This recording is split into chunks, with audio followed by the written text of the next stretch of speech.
आषाढ़ मास की पूर्णिमा तिथि को गुरु पूर्णिमा भी मनाई जाती है। इस दिन शिष्य अपने अपने गुरुओं की पूजा अर्चना करते हैं। मान्यता है कि इस दिन चारों वेदों का ज्ञान देने वाले महर्षि वेद व्यास जी का जन्म हुआ था। यही कारण है कि इसे व्यास पूर्णिमा भी कहा जाता है। महर्षि वेद व्यास जी ने पहली बार मानव जाति को चारों वेदों का ज्ञान प्रदान किए, जिसके कारण उन्हें प्रथम गुरु की उपाधि प्रदान की गई। पूर्णिमा तिथि भगवान विष्णु को भी समर्पित मानी जाती है और इस दिन माता लक्ष्मी जी की भी पूजा करने से घर में सुख समृद्धि का आशीर्वाद मिलता है। इस पावन दिन पर सुबह जल्दी उठकर यदि हो सके तो पवित्र नदी में या फिर गंगा जल से स्नान करना चाहिए। पूर्णिमा के दिन भगवान विष्णु की पूजा अर्चना का विशेष महत्व होता है। भगवान विष्णु की पूजा करते समय कुछ विशेष मंत्रों का जाप करें, जैसे कि हरे कृष्णा महामंत्र का या ओम नमो भगवते वासुदेवाय, ओम श्री विष्णवे नमः इन मंत्रों का जाप कर सकते हैं। एयूएम श्री महालक्ष्मी नमः मंत्र का जाप महालक्ष्मी जी की पूजा करते समय कर सकते हैं। गुरु पूर्णिमा के दिन महर्षि वेद व्यास जी की पूजा करने से भी विशेष फल की प्राप्ति होती है। इस दिन अपने अपने गुरुओं का ध्यान करें, अपने गुरु के चरण छूकर उनका आशीर्वाद प्राप्त करें। सुबह के समय विधि विधान से पूजा करके व्रत प्रारंभ किया जाता है। इस व्रत में नमक का सेवन नहीं किया जाता है। दिन भर उपवास रखें। दिन के समय यदि सामर्थ्य हो तो श्री सत्यनारायण भगवान की कथा का पाठ करवाएं या फिर मोबाइल आदि के माध्यम से सत्यनारायण भगवान की कथा भी सुन सकते हैं। दिन भर उपवास रखें और शाम के समय एक बार फिर से विधि विधान से पूजा करें। संभव हो तो शाम के समय भी पूर्णिमा की व्रत कथा पढ़नी या सुननी चाहिए और शाम को चंद्रोदय होने पर एक लोटा भरकर जल रखें। उसमें अक्षत, शक्कर या मिश्री या बताशे डालें। सफेद पुष्प डालकर चंद्र देवता को ओम सह चंद्रमसे नमः या ओम सोम सोमाय नमः इस मंत्र का जाप करते हुए जल का अर्घ दे और अपनी जगह पर खड़े होकर 3 बार परिक्रमा करें। सुबह और शाम तुलसी जी के पौधे की पूजा करें। शाम के समय पवित्र पौधे जो भी आपके आसपास आपके घर में हो, जैसे तुलसी जी का पौधा, शमी का पौधा या बेल वृक्ष आसपास हो, तो वहां पर दीपदान करना चाहिए, क्योंकि पूर्णिमा तिथि पर किए गए दीपदान का भी विशेष पुण्य मिलता है। शाम के समय आप फलाहार कर सकते हैं। बहुत से लोग इस दिन खीर का सेवन करके व्रत का पारणा करते हैं। खीर का भोग पहले मां लक्ष्मी जी को और चंद्र देवता को लगाया जाता है, फिर उसी को प्रसाद रूप में ग्रहण करके व्रत खोला जाता है। पूर्णिमा तिथि पर किए गए दान का पुण्य कई जन्मों तक प्राप्त होता है। इसलिए आज आप अपनी समर्थ के अनुसार अन्न, धन या वस्त्र का दान दे सकते हैं। दान हमेशा किसी योग्य व्यक्ति को या फिर मंदिर में पुजारी जी को दान देना चाहिए। पूर्णिमा तिथि पर भगवान शिव सहित पूरे विश्व परिवार का पूजन भी करना चाहिए। अब जानते हैं कि इस बार पूर्णिमा तिथि कब से प्रारंभ होगी और कब समाप्त होगी और व्रत कब रखा जाएगा। साल 2024 में इस बार पूर्णिमा तिथि प्रारंभ होगी 20 जुलाई शनिवार को शाम 6 बजे से और 21 जुलाई रविवार की दोपहर 3:47 पर तिथि समाप्त होगी। क्योंकि 20 जुलाई को शाम को सूर्यास्त से बस कुछ ही देर पहले तिथि प्रारंभ हो रही है, इसलिए पूर्णिमा का जो व्रत है वो शनिवार को नहीं रखा जाएगा। आप चंद्र देवता की पूजा या शाम की जो पूजा होती है वो 21 जुलाई रविवार को ही करेंगे और 21 जुलाई रविवार के दिन ही पूर्णिमा का व्रत और स्नान दान किया जाएगा, क्योंकि हिंदू धर्म में उदय तिथि मान्य होती है। इसी दिन श्री सत्यनारायण भगवान का व्रत भी रखा जाएगा और दोपहर के समय व्रत की कथा का पाठ के श्रवण भी किया जा सकता है। 21 जुलाई रविवार को सूर्योदय होगा सुबह 5:57 पर, सूर्यास्त शाम 7:09 पर होगा। ब्रह्म मुहूर्त जो कि सुबह स्नान करने के लिए, मंत्रों का जाप करने के लिए उत्तम होता है, 4:20 से 5:08 तक रहेगा। अभिजीत मुहूर्त दोपहर 12:06 से 12:59 तक रहेगा। इस मुहूर्त में आप सत्यनारायण भगवान की कथा सुन सकते हैं। अमृतकाल शाम 6:15 से शाम को 7:45 तक रहेगा और अमृतकाल में आप शाम की पूजा करके इसी शुभ मुहूर्त में आप व्रत का पारणा भी कर सकते हैं। राहु काल दोपहर 4:30 बजे से 6 बजे तक रहेगा। 21 जुलाई रविवार को चंद्रोदय शाम 7:31 पर होगा, तो जो चंद्र देवता की पूजा की जाएगी वो 7:31 के बाद से अमृतकाल समाप्ति से पहले आप कभी भी कर सकते हैं। वृद्ध का पालना भी कर सकते हैं। इस दिन कथा सुने बिना व्रत अधूरा माना जाता है। वैसे तो गुरु पूर्णिमा के दिन गुरु और शिष्य से संबंधित कथाओं के साथ ही भगवान विष्णु की कथाएं सुनी जाती हैं। वैसे तो गुरु और शिष्य से संबंधित बहुत सारे प्रसंग हैं। उन्हीं में से एक प्रसंग के अनुसार एक बार की बात है। एक व्यापारी रहता था। धन दौलत खूब थी, उसका भरपूर सम्मान था। एक दिन व्यापारी के घर कुछ मेहमान आए। उनमें बनारस के करोड़पति माधवराम भी थे। माधवराम के स्वागत सत्कार में व्यापारी का पूरा परिवार लग गया।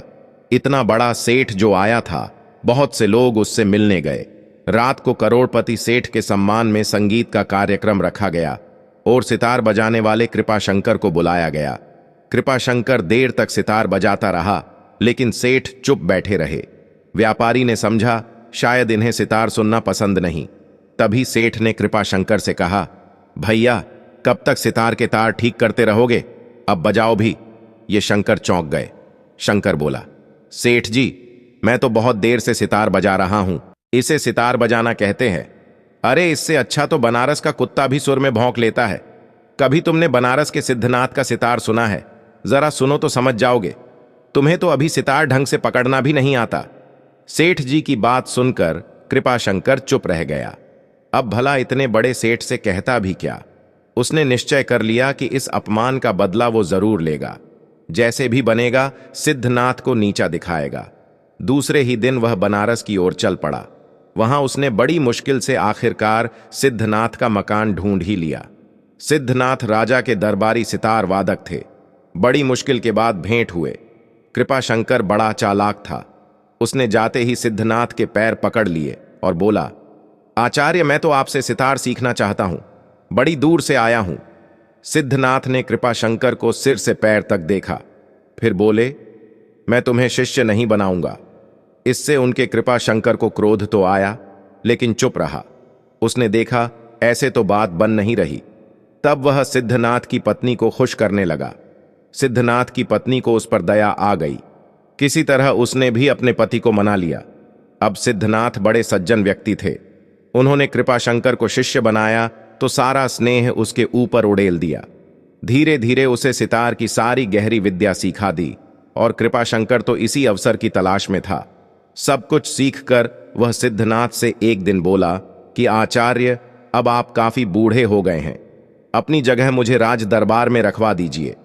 सिद्धनाथ ने सोचा मेरा शिष्य कह तो सही रहा है। तब उन्होंने उसकी बात मान ली। राजा से कहकर कृपाशंकर को दरबार में रखवा दिया। अब दरबार में नौकरी पाते ही सिद्धनाथ के तेवर बदलने लगे। अवसर का लाभ उठाकर उसने एक दिन राजा से कहा, राजन आप मेरे गुरु को जितनी तनख्वाह देते हैं उतनी ही मुझे भी दीजिए। मैं भी तो संगीत में उनके ही समान निपुण हूं। यह सुनकर राजा चौंके और बोले, मैं परीक्षा लेकर देखूंगा। अगर तुम सितार विद्या में उन्हीं की तरह निपुण निकल गए तो तुम्हें भी उतनी ही तनख्वाह मिला करेगी। अब सिद्धनाथ ने यह बात सुनी तो डर गए। उन्हें लगा बुढ़ापे में हाथ कांप जाते हैं और कृपाशंकर तो जवान है। मैंने अपनी सारी विद्या उसे सिखा दी है, वह तो मुझे जरूर हरा देगा। शिष्य की चुनौती से गुरु के सिर पर चिंता सवार हो गई। उनका खाना पीना छूट गया। इधर पत्नी भी बड़ी परेशानी हुई, मगर करे तो करे क्या, उसे खुद पर भी क्रोध आ रहा था। उसी के जिद पर तो कृपाशंकर को शिष्य बनाया गया था। शाम का समय था। सिद्धनाथ एक पेड़ के नीचे बहुत चिंता में डूबे हुए बैठे थे कि तभी वहां पर गंधर्वराज प्रकट हुए और पूछा, आचार्य जी क्या दुख है? आपने जीवन भर संगीत की साधना की है। मैं आपसे बड़ा प्रसन्न हूं, बताइए आपके लिए क्या करूं? गंधर्वराज को देखकर सिद्धनाथ ने प्रणाम किया और फिर अपनी समस्या बताई। गंधर्वराज मुस्कुराए बोले, चिंता मत करो, दरबार में जाकर सितार बजाओ, कृपाशंकर कभी नहीं जीतेगा। इसके बाद गंधर्वराज ने सिद्धनाथ को 3 गोलियां दी और कुछ समझा भी दिया। ठीक समय पर दोनों दरबार में पहुंचे। राजा का आदेश पाकर सितार बजाने लगे। सिद्धनाथ बूढ़े थे, उंगलियां उतनी तेजी से चल नहीं पा रही थीं। इधर कृपाशंकर के मन में बड़ा उत्साह था। और वो पूरी लगन से सितार बजा रहा था। सभी को लगा कि आज तो गुरु अपने शिष्य से हार जाएंगे कि तभी चमत्कार हुआ। सिद्धनाथ ने सितार का एक तार तोड़ दिया। सितार अभी भी 7 स्वरों में बज रहा था। लोगों ने खूब तालियां बजाई। ये देखकर कृपाशंकर ने भी अपने सितार का तार तोड़ दिया, लेकिन तार के टूटते ही उसका तो एक स्वर हो गया। इसी तरह सिद्धनाथ ने सितार के 7 तार तोड़ दिए। गंधर्वराज का वरदान था, उनका सितार भी 7 स्वरों में बजता रहा। उधर कृपाशंकर भी अपने गुरु को देखकर तार तोड़ता गया और अंत में वह सितार की लकड़ी को पीटने लगा। ये देखकर सभी दरबारी और राजा हंसने लगे। अब गुरु की जीत हो गई। तभी सिद्धनाथ ने एक गोली आसमान में उछाली और तुरंत ही आसमान सतरंगी हो गया। दूसरी गोली फेंकने पर आकाश में सितार की ध्वनि फूट पड़ी और तीसरी गोली के फेंकते ही घुंघरुओं की खनक से आकाश गूंजने लगा। ऐसा लगा जैसे नाच हो रहा हो। ये सारा चमत्कार गंधर्वराज ने ही किया था। अब सभी लोग सिद्धनाथ की विद्याएं की सराहना करने लगे। ये देखकर कृपाशंकर को डर लगा। वो वहां से भागने लगा, लेकिन राजा के सेवकों ने उसे पकड़ लिया। राजा बोला, बोलो, मूर्ख गुरु को अपमानित करने के लिए तुझे क्या दंड दिया जाए। वो तो डर से कांप रहा था। हाथ जोड़कर राजा से क्षमा मांगने लगा। सिद्धनाथ को उस पर दया आ गई। तब राजा से कहकर उसे क्षमा करवा दिया गया, किंतु राजा ने आज्ञा दी कि तुम तुरंत ही राज्य छोड़कर यहां से चले जाओ। कृपाशंकर जाने लगा तो आकाशवाणी हुई, इसने संगीत का अपमान किया है, इसलिए जो भी इसने अपने गुरु से सीखा है ये सब भूल जाएगा। सचमुच इस आकाशवाणी के बाद कृपाशंकर सारी विद्या भूल गया। अब वो जैसा पहले था वैसा ही बनकर वापस लौट आया। इसलिए कहते हैं, कभी भी अपने गुरु से कोई शर्त नहीं लगानी चाहिए। अपने गुरु की सलाह का, अपने गुरु की सिखाई हुई शिक्षा का सदैव सम्मान करना चाहिए। गुरु पूर्णिमा मनाने के पीछे कारण ये है कि इस दिन महर्षि वेदव्यास जी का जन्म हुआ था। गुरु पूर्णिमा के संबंधित पौराणिक कथाओं के अनुसार महर्षि वेदव्यास जी भगवान विष्णु के अंश स्वरूप कला अवतार है। उनके पिता का नाम आर्षि पराशर और माता का नाम सत्यवती था। उन्हें बचपन से ही अध्यात्म में बहुत अधिक रुचि थी, इसलिए उन्होंने अपने माता पिता से प्रभु दर्शन की इच्छा प्रकट की और वन में जाकर तपस्या करने की आज्ञा मांगी। लेकिन माता सत्यवती ने वेद व्यास की इस इच्छा को ठुकरा दिया। लेकिन ऐसे ही कुछ दिनों में वेद व्यास के जिद पर माता ने वन जाने की आज्ञा उन्हें दे दी और कहा कि जब घर की याद आए तो तुरंत लौट आना। इसके बाद तो वेद व्यास जी तपस्या करने के लिए वन को चले गए और वन में जाकर उन्होंने कठिन तपस्या की। इस तपस्या के पुण्य प्रताप से वेद व्यास को संस्कृत भाषा में निपुणता हासिल हुई। उसके बाद उन्होंने 4 वेदों का विस्तार किया और फिर महाभारत 18 महापुराणों सहित ब्रह्म सूत्र की रचना की। महर्षि वेद व्यास जी को अमृता का वरदान प्राप्त है, इसलिए आज भी कहा जाता है कि महर्षि वेद व्यास जी किसी न किसी रूप में हमारे बीच उपस्थित हैं। वेद व्यास जी को हम श्री कृष्ण द्वैपायन के नाम से भी जानते हैं, इसलिए हिंदू धर्म में वेद व्यास जी को भगवान के रूप में पूजा जाता है। इस दिन वेद व्यास जी का जन्म होने के कारण आषाढ़ पूर्णिमा को व्यास पूर्णिमा के नाम से भी जाना जाता है। दोस्तों, सच्ची श्रद्धा से कमेंट में जरूर लिखे जय मां लक्ष्मी नारायण। साथ ही देवों के देव हर हर महादेव सदैव आप पर अपनी कृपा बनाए रखे। मैं उम्मीद करता हूं ये जानकारी आपको जरूर पसंद आ रही होगी। दोस्तों, ऐसी ही और जानकारियों और व्रत कथाओं के लिए इस चैनल को सब्सक्राइब करें।